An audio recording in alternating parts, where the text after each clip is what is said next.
दोस्तों ये है बजाज की पल्सर NS 160 BS6 मॉडल, यानी कि इसे हम 2020 मॉडल भी कह सकते हैं। और आज की इस वीडियो में इसी के बारे में पूरा विस्तार से जानेंगे कि BS6 अपडेट के बाद इस बाइक में क्या नए बदलाव हुए हैं और कंपनी ने अब इसका प्राइस क्या रखा है। तो अगर आप 160 सीसी सेगमेंट में बाइक लेने वाले हैं तो ये आपके लिए एक बेहतर ऑप्शन हो सकती है बाइक, क्योंकि इसमें बहुत से नए चेंजेस भी हुए हैं और कुछ क्वालिटी भी इसकी जो है इसको बेहतर बनाती हैं। तो BS6 अपडेट के बाद अगर मैं कलर की बात करूं तो कंपनी ने कोई नया कलर लॉन्च नहीं किया है। अभी भी आपको 3 कलर ही मिलते हैं, जिसमें जो है आपको फॉसिल ग्रे जो कि आप स्क्रीन पे देख रहे हैं, दूसरा कलर आता है रेड के नाम से और तीसरा कलर आता है ब्लू के नाम से। ठीक है दोस्तों, तो 3 कलर हैं, तीनों कलर का रिव्यू आपको मिलेगा। और मैं चेंजेस की बात कर रहा था ना, तो इसमें जो सबसे हाईलाइटेड चेंज मुझे लगा वो है कि इसका पावर पहले से बढ़ चुका है। तो ज़्यादातर का जो बाइकें हैं जो BS6 के बाद जिनमें आपको पावर कम देखने को मिल रही है, लेकिन BS6 अपडेट के बाद NS 160 में पावर आपको ज़्यादा देखने को मिलेगी। तो ये मेरे हिसाब से काफ़ी अच्छा संकेत है NS 160 के लिए। तो नमस्कार दोस्तों, मेरा नाम है GRD और आप देख रहे हैं राइट टू नो। वीडियो आपको अच्छी लगे, हमारी मेहनत अच्छी लगे तो अपनी तरफ से एक लाइक जरूर कर दीजिएगा, और चैनल को अभी तक आपने सब्सक्राइब नहीं किया तो प्लीज़ सब्सक्राइब करके बेल आइकन जरूर दबाइएगा।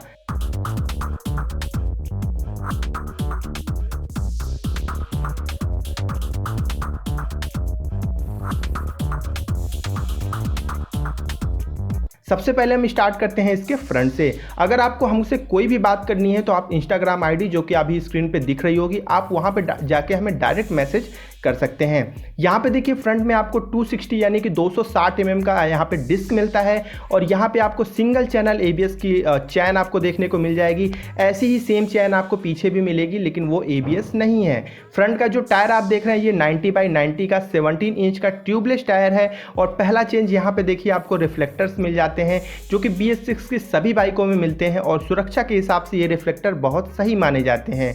जो इसके साइड इंडिकेटर आप देख रहे हैं ये सेमी फ्लेक्सिबल है, और साथ साथ जो फ्रंट सस्पेंशन है ये आपको telescopic with anti friction brush देखने को मिलेगा। यहाँ पे हम हेडलाइट की बात करें तो मेन हेडलाइट आपको हैलोजन बल्ब मिलती है। इसमें आपको 55/60 वाट का जो है H4 का हैलोजन बल्ब लगा हुआ है। उसके नीचे आपको 2 पायलट लैंप्स मिल जाते हैं, जो कि काफ़ी खूबसूरत लगते हैं देखने में। और इसके साइड इंडिकेटर आप देख ही पा रहे होंगे। तो LED नाम पे इस बाइक में सिर्फ एक चीज़ आपको मिलती है, वो है इसका टेल लाइट, यानी जो पीछे वाली लाइट आपको मिलती है वो आपको LED देखने को मिलती है। इसके अलावा कहीं भी कोई LED का इस्तेमाल नहीं किया गया है। यहाँ पे देखिए आपको हैंडल बार पे आपको passing switch, low beam, high beam switch, side indicator switch और आपको हॉर्न जो है लेफ्ट हैंडल बार पे मिल जाता है। यहाँ पे अगर हम दूसरे बदलाव की बात करें तो गौर से देखिए, यहाँ पे आपको मीटर कंसोल में इंजन लाइट देखने को मिलेगी, पीली कलर की इंजन लाइट। साइड में देखिए आप, ये है इंजन लाइट, और इसका वर्क सिर्फ इतना होता है कि जितनी भी BS6 बाइक है ना, सभी में ये इंजन लाइट मिलती है। तो इसका वर्क ये होता है कि अगर आपके इंजन में कोई प्रॉब्लम आती है, FI सिस्टम में कोई प्रॉब्लम आती है, तो ये लाइट जो है जलती है। और अभी ये लाइट जल रही है इसलिए क्योंकि अभी ये बाइक डिलीवर नहीं की गई है, और जैसे ही कस्टमर को डिलीवर की जाएगी, हैंडओवर की जाएगी, तो वो जो है मैकेनिक्स इस बाइक को सेट करते हैं और वो इंजन लाइट ऑफ हो जाती है। और जैसे ही आपके इंजन में कोई प्रॉब्लम आएगी वो लाइट जल के आपको बता देगी। और जो मीटर कंसोल में जो हमें इंफॉर्मेशन चाहिए वो सब कुछ आपको BS4 की तरह ही मिलता है, और कोई बड़ा बदलाव इसमें नहीं है। आपको ओडोमीटर, ट्रिप मीटर, टाइम सब कुछ आपको इसके मीटर कंसोल में मिल जाता है। इसमें गियर शिफ्टिंग इंडिकेटर नहीं मिलता, गौर करिएगा। राइट हैंडल बार पे देखिए आपको इंजन किल स्विच के साथ पावर स्टार्ट स्विच मिल जाता है। तो मैंने आपको बताया कि इसमें आपको गियर शिफ्टिंग इंडिकेटर नहीं मिलता है, इस चीज़ को गौर कर लीजिएगा। आपके बहुत से सवाल आते हैं, तो NS 160 में गियर शिफ्टिंग इंडिकेटर नहीं है। यहाँ पे देखिए जो इसका फ्यूल टैंक है ये आपको 12 यानी कि 12 लीटर का फ्यूल टैंक मिल जाता है। और यहाँ पे आपको पल्सर का जो है 3D एमर्ड लोगो मिल जाता है, और ये जो 3D एमर्ड लोगो है ये परमानेंट फिक्स नहीं है, इस चीज़ को गौर कर लीजिएगा। ये मुझे डिसएडवांटेज लगा, क्योंकि अगर आप इसे उखाड़ना चाहेंगे ना तो ये जो 3D एमर्ड लोगो है वो बड़ी आसानी से उखड़ने लगता है, तो इस चीज़ को आप गौर कर लीजिएगा। वैसे ज़रूरी नहीं है जब आप उखाड़ेंगे तभी उखड़ेगा, तो छेड़खानी अगर आप किसी भी चीज़ से करेंगे तो वो चीज़ खराब हो सकती है। यहाँ पे हम अगले बदलाव की बात करें, जो सबसे बड़ा बदलाव है, यहाँ पे देखिए आपको ऑक्सीजन सेंसर मिल रहा है, और उसी के जो जिस चीज़ से कनेक्टेड है ये है मोटी सी पाइप, ये है कैटेलिटिक कन्वर्टर, और ये सबसे बड़ी पहचान है BS6 बाइकों की। तो आप जो है आसानी से पता कर पाएंगे कि आपकी बाइक BS6 है या फिर नहीं, आप उसमें कैटेलिटिक कन्वर्टर को चेक करके, क्योंकि जितनी भी बाइक हैं सभी में कैटेलिटिक कन्वर्टर डाला गया है, और वो ये एक फ़िल्टर का काम करता है, यानी कि जो NOx गैस होती है जो कि पेट्रोल के जलने के बाद निकलती है, उसे काफ़ी हद तक जो है कंट्रोल किया जाता है इसी कैटालिटिक कन्वर्टर के थ्रू। ठीक है दोस्तों, इंजन की मैं बात कर लूँ तो इसमें आपको 4 stroke 4 valve oil cooled twin spark DTSI FI engine देखने को मिलता है। जो मैक्स पावर मिलती है वो आपको लगभग 12.7 यानी कि 12.7 किलोवाट की पावर मिलती है। अगर हम इसे PS में कन्वर्ट करें तो 17.2 PS की पावर मिलती है 9000 RPM पे। तो आप देख पा रहे होंगे कि पावर पहले जो है 16 पॉइंट समथिंग मिलती थी, अब आपको 17.2 मिल रही है। तो पावर पहले से बढ़ चुकी है, तो परफॉर्मेंस पहले से और बेहतर मिलेगा। जो टॉर्क है वो 14.6 न्यूटन मीटर का मिलेगा 7250 RPM पे। तो पावर और टॉर्क काफ़ी बढ़िया है इस बाइक में। और यहाँ पे आपको सारी गार्ड भी मिल जाता है, जो यहाँ पे आप पीछे वाली सीट भी खोल सकते हैं। और सीटिंग कंफर्ट की मैं बात करूँ तो राइडर के लिए काफ़ी अच्छी सीटिंग कंफर्ट है, लेकिन पिलियन के लिए हमेशा की तरह जो है आपको सीटिंग कंफर्ट के लिए कंप्रोमाइज़ करना पड़ेगा। तो पिलियन के लिए आप जो है लॉन्ग राइड करना चाहें तो थोड़ा सा आपको कंप्रोमाइज़ करना पड़ सकता है।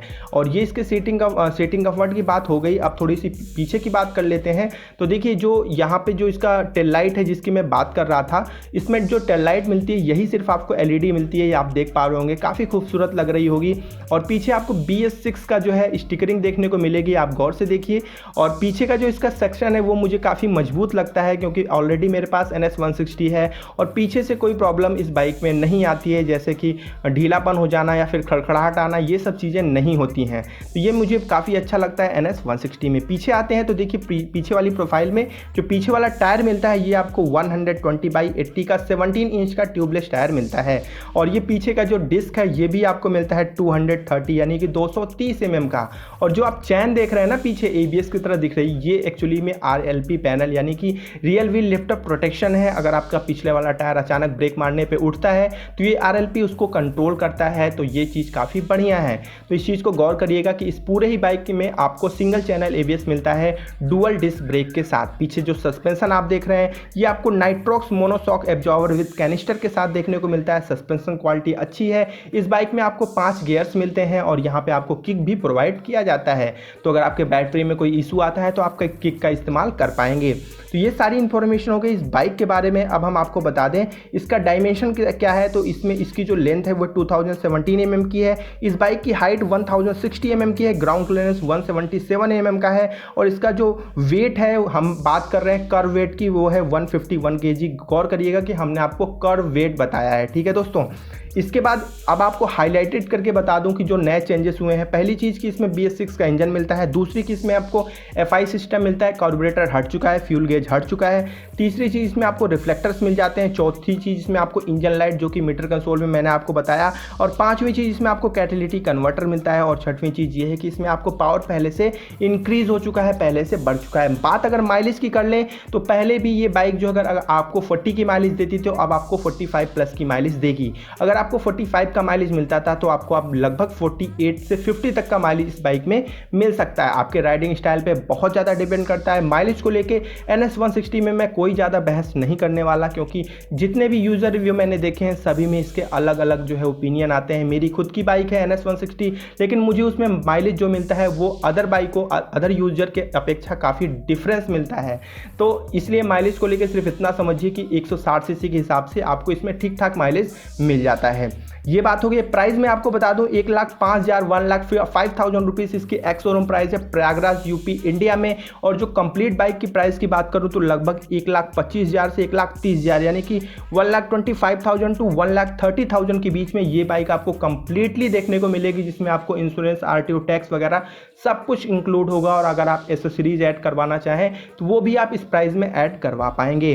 तो कैसी लगी वीडियो आप कमेंट सेक्शन में बताइएगा। आपके कोई भी डाउट है तो कमेंट में पूछिएगा, या फिर आप हमें Instagram ID David Rahul GR पे आप हमें डायरेक्ट मैसेज कर सकते हैं। तो हमें उम्मीद है वीडियो आपको पसंद आई होगी। तो जब भी चलिए खुश रहिए, मुस्कुराते रहिए और हेलमेट का इस्तेमाल जरूर करिए। मेरे सभी दोस्तों को मेरी तरफ से जय हिंद, जय भारत।